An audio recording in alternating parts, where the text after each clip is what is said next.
जो पॉलिसी है e commerce की वो अपने आखिरी फेज़ में 2025 से 2029 तक के 30 तक के जो टारगेट्स हैं, क्या पाकिस्तान इस मौजूदा अभी ये ग्रोथ को देखते हुए उनको हासिल करने में कामयाब हो जाएगा? सबसे पहले तो ये बहुत अच्छी बात है कि एटलीस्ट सोचना शुरू किया गवर्नमेंट ने कि ई कॉमर्स पॉलिसी को भी बनाया जाए। अब 2025 में इस बारे में सोचा गया, लेकिन सबसे पहले ये सोचना होगा कि पॉलिसीज क्या यूज़र फ्रेंडली हैं या एग्जिस्टिंग पॉलिसी जो चल रही हैं क्या वो इस वक्त ई कॉमर्स फ्रेंडली हैं या नहीं। मैं थोड़ा सा बिल्कुल एक छोटी सी एग्जाम्पल दूंगा आपको। मलेशिया की एग्जाम्पल ये है कि उन्होंने छोटे एसएमईज और बड़े एसएमईज को सेगमेंट किया है। उन्होंने कहा कि अगर आपकी ई कॉमर्स का स्टोर है या कोई आप ऑनलाइन सेलिंग कर रहे हैं, आपकी 3.5 करोड़ रुपए से कम सेल है, तो आपको 1 या 2% टैक्स देना होगा। कुछ लोगों को छूट भी दी गई है। और अगर आपका 3.5 करोड़ से ज्यादा सेल है तो फिर ऑब्वियसली आपको एक सर्टेन ब्रैकेट में लाया जाता है। यहाँ पर पाकिस्तान में जो इस वक्त पॉलिसी है कि किसी की अगर 1 लाख रुपया भी सेल है या 10 करोड़ भी सेल है, उसको उतना ही टैक्स देना है। तो कोई सेगमेंट है ही नहीं कि छोटे बिजनेसेस को सपोर्ट करना ताकि वो ग्रो कर सके।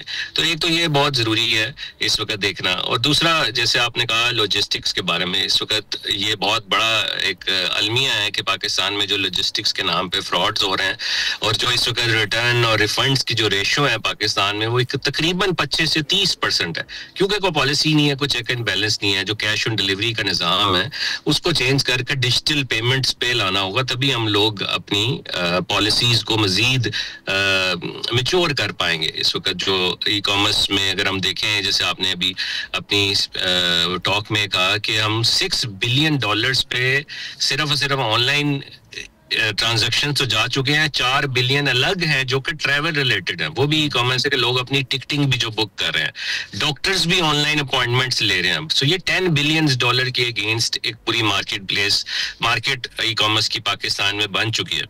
तो ये इस वक्त हमें सब्सिडाइज करना होगा बहुत सारी चीज़ों को। अगर हमें पूरी दुनिया में अपनी प्रोडक्ट्स को ले जाना होगा, तो जैसे चाइना की एक प्रोडक्ट अमेरिका में $2 में पहुंच जाती है 1 kg, और पाकिस्तान की तकरीबन 5,000 रुपए में पहुंचती है 1 kg अमेरिका में।